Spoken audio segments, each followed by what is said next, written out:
Hello, everyone. Welcome to my video. And the new food pyramid is here. So definitely some interesting things going on with RFK.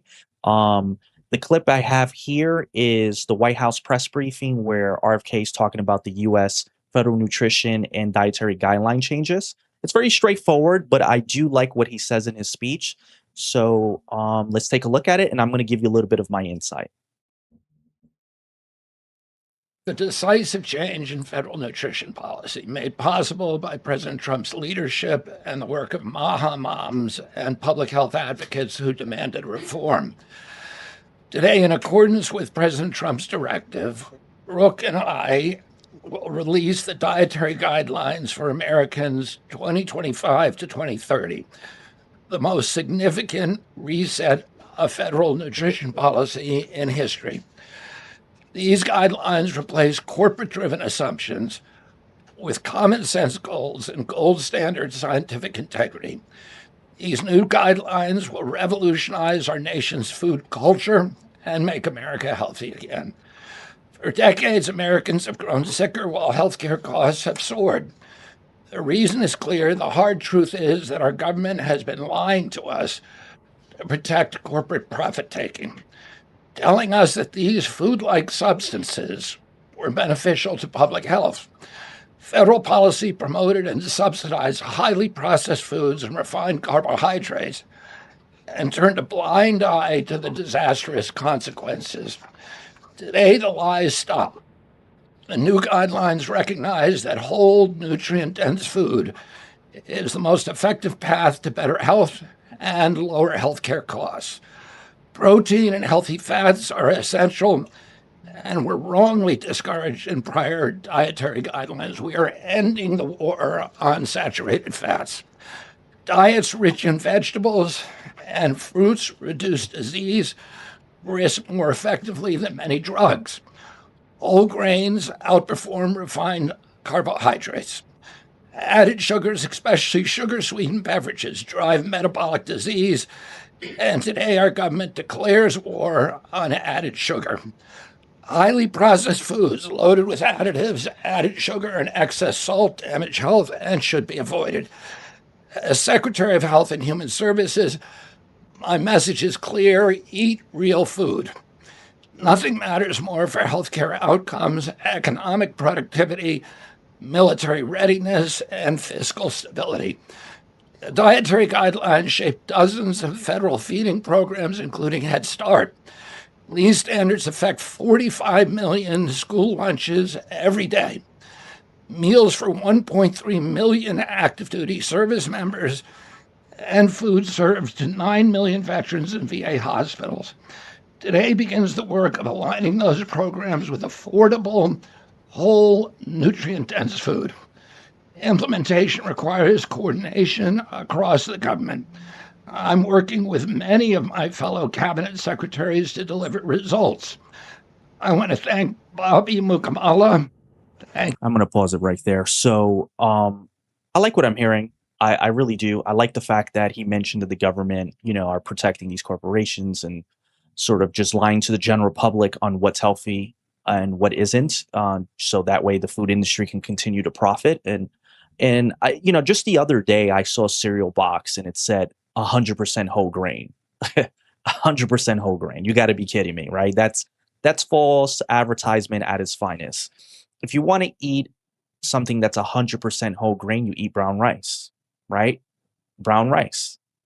Like I said in my first video, you want to consume single ingredient foods, right? So cereal is just processed garbage in a box. That's all it is. And the fact that a lot of these cereal companies advertise their product as something healthy and something to eat for dinner. I remember there were several commercials where cereal companies were advertising it to consume over dinner time with your family. That's just ridiculous. So I do like the fact that RFK is mentioning that. I do like the fact that he's mentioning a lot of these sugary drinks that children and teenagers drink that causes metabolic disease. I do like the fact that he's mentioning that as well. I do see this a lot in the fitness industry. The fitness industry will kind of advertise like, these flavor, sugary energy drinks, They'll advertise it as a pre-workout, and it's just not healthy for you at all. So it's just not healthy for you at all. Yeah, that's, it's just ridiculous. So unfortunately, everything you see nowadays is just processed crap, and a lot of people are just not aware of this. That's something from my observation. I do notice that a lot of people are just not aware that the things that they're consuming is unhealthy, right? So, and this happened to me before. And I would say, when I first got into, when I started getting into exercising and things like that, and I was eating healthy, trying to eat healthy, and there were certain things that I thought that was good for the body, but it wasn't. So I got tricked too. So I got tricked too, and I learned pretty quickly that it was just completely garbage. So I do like what I'm hearing here. Um, okay, my criticism.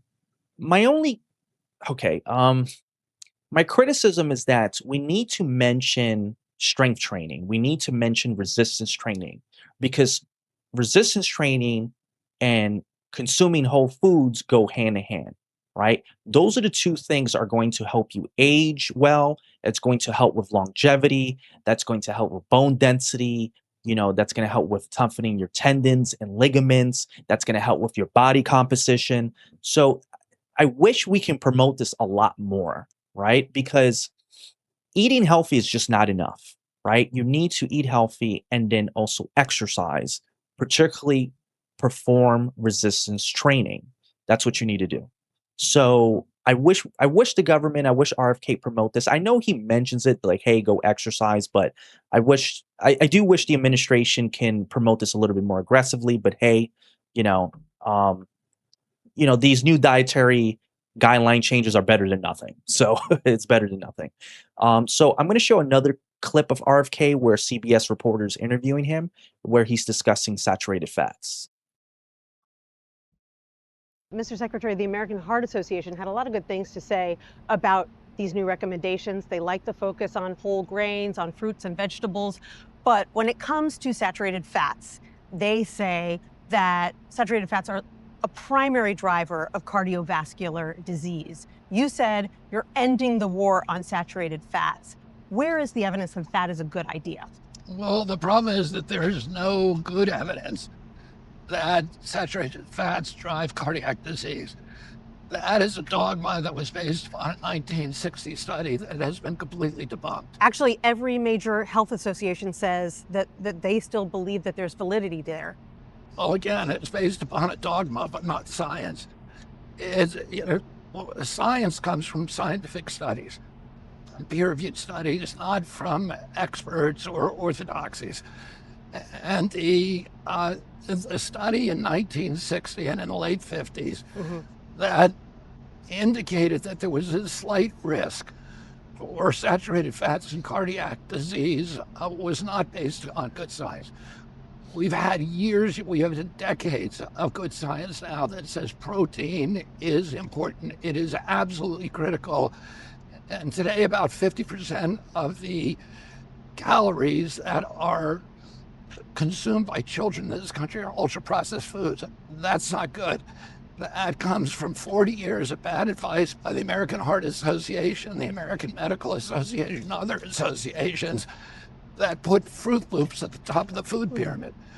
We all know that sugar's not good for you, salt's not good for you, ultra processed foods, refined carbohydrates are not good for you. Protein is good, real food.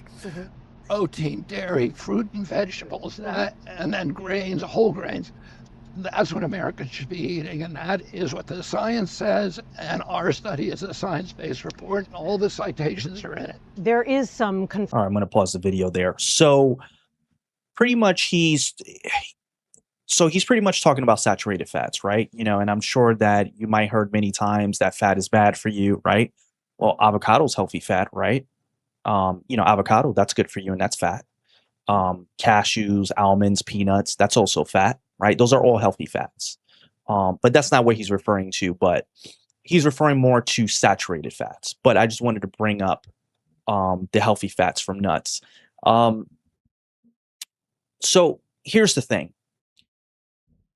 when you're consuming whole foods, such as like milk and lean meat, right? Lean ground meat, such as, steak, ground veal, right? Quality lean meat. Red meat has saturated fat, but red meat is nutrient dense, right? It's animal protein. It's good for you. So saturated fat isn't necessarily harmful to your body. The issue is the refined processed meats. That's the issue, right? The sausage, the hot dogs, right? The refined meats, the processed meats. And that's going to be incredibly very harmful to your body because it's processed and it has saturated fat. Just always remember, anything that's processed, it diminish the nutrients. And when the nutrients are diminished, you're just consuming food with with barely any vitamins or minerals. That's the issue. So that's really what he's referring to. Hopefully that makes sense. I stumbled myself a little bit there, but I get what he's trying to say. It's like, hey, we need to focus on more quality lean meat, quality protein that's going to help us, help with muscle growth and help us stay strong, right? So I do like that. I do like the fact that he's defending, saturated fats. Um, Once again, I do wish that he promoted resistance training, but we'll see. Maybe things will change, but I don't know. But I do like what I see here. I do like the fact that he's promoting whole foods. I do like the fact that he's emphasizing more protein, especially if you are performing resistance training. Protein is incredibly important. So I do like that as well. I do like the fact that he's mentioning whole grains, right? Whole grains are incredibly important. So it has a lot of nutrients and fiber, um, and so I like the fact that he's emphasizing, you know, single ingredient foods and moving away from these highly processed foods. So it's a great thing. This is a great thing. Hopefully, people can take this information and learn from it and realize that you're being lied to. So, try to stay healthy and eat smart. So, and always question things, always question everything. So, anyway, I wanted to keep the video short. Um, I'll definitely be making another video of the importance of muscle mass. It's going to be an interesting video. So I'll see you until the next one. Take care.